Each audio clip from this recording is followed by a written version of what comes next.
Eu duvido que você tenha um nome melhor do que o de Flávio Dino para indicar hoje no campo progressista. O homem está bombando. E de onde vem isso? De onde vem Flávio Dino? Quais as características individuais dele que baseiam esse sucesso do momento? E mais, quais as perspectivas futuras dessa projeção do Dino na política brasileira? Dá até para fazer uma comparação dele com outro nome importante, Ciro Ferreira Gomes. Isso mesmo, a gente vai fazer isso tudo nessa conversa, mas sempre de um ponto de vista crítico. Acompanhe aí no vídeo.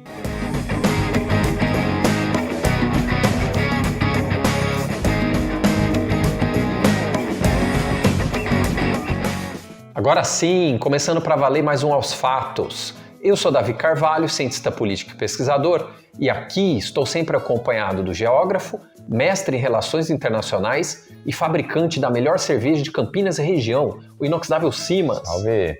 E neste vídeo nós vamos discutir sobre Flávio Dino.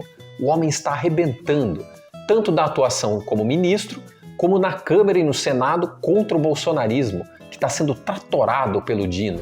Na minha opinião, é disparado o melhor nome de esquerda hoje no país. Está de acordo com isso, Simas? Parcialmente. Se não é o, é um dos, com certeza. Ele realmente tem se destacado muito, mas esse destaque ele vem sendo um processo crescente, né, da construção dessa figura política que é o Dino. Para quem não sabe, o Dino começou para valer a sua carreira política como governador no estado do Maranhão e fez um governo bem avaliado, ao ponto de se reeleger com uma certa facilidade, num estado onde há uma tradição conservadora grande, e ele se elege pelo Partido Comunista, né, pelo PCdoB, que nem é lá tão comunista assim, mas só de ter comunista no nome já apavora, né?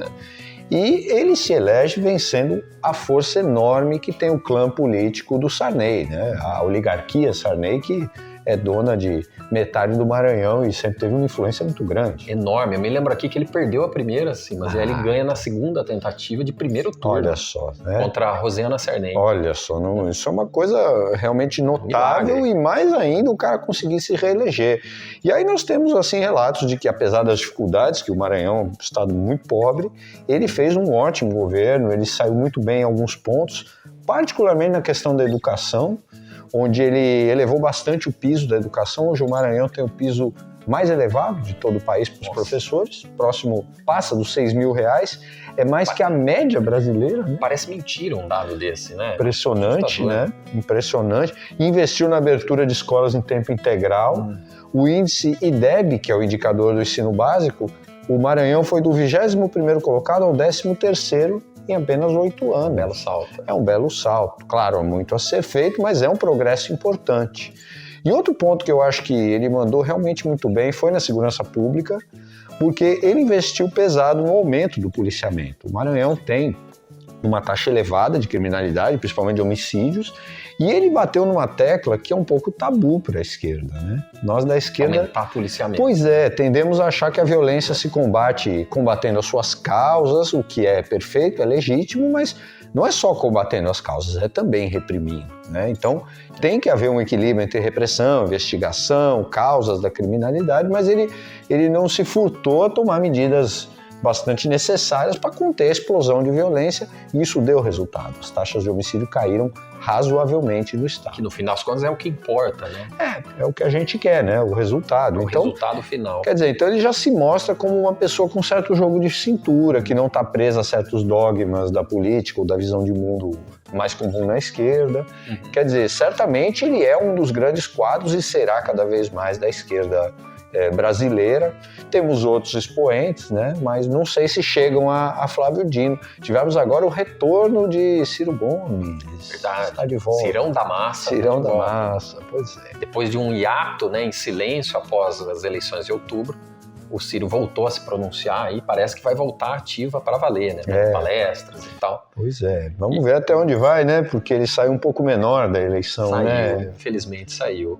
E aí, eu achei bom que você citou o Ciro, Simas, porque me serve como parâmetro de comparação.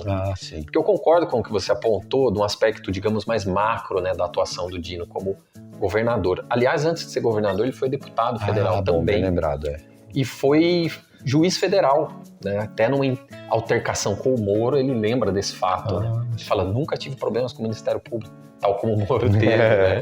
De conluio. Nunca fiz conluio. Tal.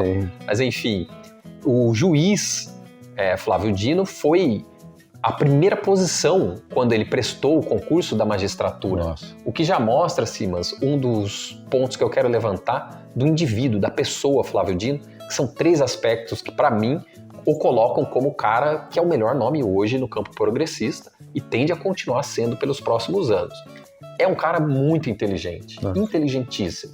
E nesse campo vale a comparação com o Ciro Gomes, que por mais que eventualmente você aí nos assistindo possa não gostar do Ciro, e o pessoal muito no campo petista, né, Simas, tende a não gostar do Ciro por razões compreensíveis. Que cresceram na última eleição, né? Assim, o homem andou batendo forte no PT, no Lula. Aliás, a gente tem um vídeo sobre o Ciro. Se você não assistiu, fica aqui no card. É óbvio, você pode notar uma certa simpatia nossa ao se referir ao Ciro, mas nós também o criticamos muito. É porque nós entendemos as características pessoais positivas dele, né? Sim. É um cara realmente muito bem preparado, muito inteligente, e nesse campo ele pode ser comparado ao Flávio Dino, mas no segundo aspecto que vou apontar, ele já começa a se diferenciar um pouco, tá? Que é o seguinte, o Flávio Dino, ele é um cara com uma retórica muito fina. O Ciro também tem uma retórica sensacional, mas a do Dino, ela atinge camadas da população muito superiores ao que a retórica do Ciro consegue. Mais amplas, né? Mais ampla. O Dino fala de uma maneira mais popular. Ele usa do deboche. Tem feito isso sempre contra os bolsonaristas na Câmara, contra o Marcos Duval, aquela figura pitoresca, para dizer o mínimo, né? Um cara detestável, para usar um adjetivo agora um pouco mais encaixado para ele, que tentou objetar e dar a carteirada do envolvimento dele, suposto envolvimento, participação na SWAT nos Estados Unidos, e o Dino fala, olha, se você é da SWAT, eu sou dos Vingadores. Porque se o senhor é da SWAT, eu sou dos Vingadores. O senhor conhece Capitão América, Homem-Aranha? Uma tirada de deboche sensacional, né? O que demonstra uma inteligência do ponto de vista da racionalidade fria muito alta, mas também de uma inteligência emocional. Sem perder o controle, né? Total. Sem agredir, assim, desmoralizar o adversário, mas... Ele não sai do trilho, como infelizmente acontece várias vezes com o Ciro. Isso é um... Então, assim, ali nesse segundo ponto, os dois começam a se diferenciar. E num terceiro ponto, eu compararia o Flávio Dino ao Lula, que é o seguinte, o Dino é um cara também muito carismático. Ele não está em ascensão só por ser inteligente e ter boa retórica, assim, mas ele é também um cara de carisma elevado. E por que eu comparo com o Lula? Porque o Lula é provavelmente no Brasil, na história toda do Brasil, o político de maior carisma ever. Assim, eu nunca vi um sujeito com carisma tão elevado. E aí eu preciso explicar a categoria do carisma. Isso, do ponto de vista sociológico, foi estabelecido por Max Weber ali no começo do século XX. O Weber, o grande sociólogo alemão, ele criou os chamados 3 tipos ideais de dominação, e uma delas é a dominação carismática. Mas você não pode entender aí o termo dominação no sentido mais duro da palavra, tá bem? Dominação, na visão do Weber, é a capacidade, no caso da dominação carismática, de um indivíduo, a partir das suas características ali, da fala, do jeito de ser, do jeito de se portar, de conseguir adesão de enormes contingentes das massas.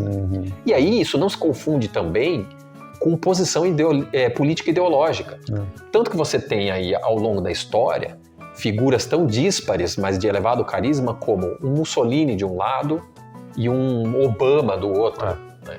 Um John Kennedy nos Estados Unidos, de novo, um cara super carismático, e até mesmo um Hitler, que é terrível a gente admitir, mas é um cara com certo carisma.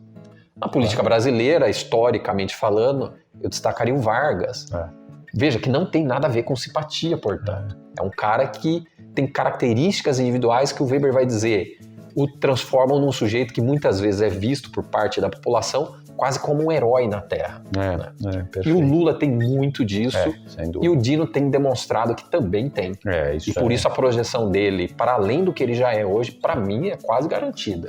É muito interessante você trazer esse aspecto, porque entre nós na esquerda há uma certa tradição muito forte de uma certa visão até do marxismo, de que os indivíduos têm um papel muito pequeno ou praticamente nenhum na história. A gente tende a reduzir tudo a grandes processos históricos, né? Então o indivíduo é visto como um mero acidente de percurso. Tanto que me lembro, se me permite Sim, uma parte, claro. Simas, o professor João Quartim de Moraes, que foi professor de nós dois, né, em certo momento da nossa graduação, sim. marxista, bastante conhecido no campo, que dizia que o marxismo, em termos metafóricos, ainda estava por descrever o capítulo do papel do indivíduo na história, Perfeito. que era meio negligenciado. Pois é, captou exatamente onde eu estou querendo chegar, né? Porque esse carisma, ele é fundamental, ele alça uma pessoa como Lula ou depois como Flávio Dino, mas ao mesmo tempo ele é também um problema. Porque não só no Brasil, mas me parece que até aqui nos países vizinhos da nossa América Latina, há essa tradição muito grande do personalismo na política. A gente associa muito a política a uma figura, a uma pessoa, ao carisma, mais do que as ideias, a plataforma política, as propostas. Isso acaba esvaziando um pouco o nosso debate, né? A gente tem essa característica que o Caetano Veloso problematizou muito bem na música Podres Poderes, né? Como sendo assim uma espécie de uma sina latino-americana, depender do que ele vai chamar lá de ridículos tiranos. Não que sejam todos ridículos tiranos, mas trazendo para a academia, o Chico de Oliveira, né? Quando o Lula é eleito, o Chico de Oliveira, que é um sociólogo de esquerda, rompe com o PT e diz que a eleição de Lula reaviva o sebastianismo no Brasil. Se você não lembra bem, o sebastianismo foi um movimento que ocorreu em Portugal, quando o rei Sebastião vai para uma guerra contra os árabes e não volta mais, e é um grupo de portugueses que passam a acreditar que um dia ele vai regressar para redimir a nação portuguesa. Alcácer Quibir contra Bem os lembrado, mas... não é contra os mouros, né, os árabes.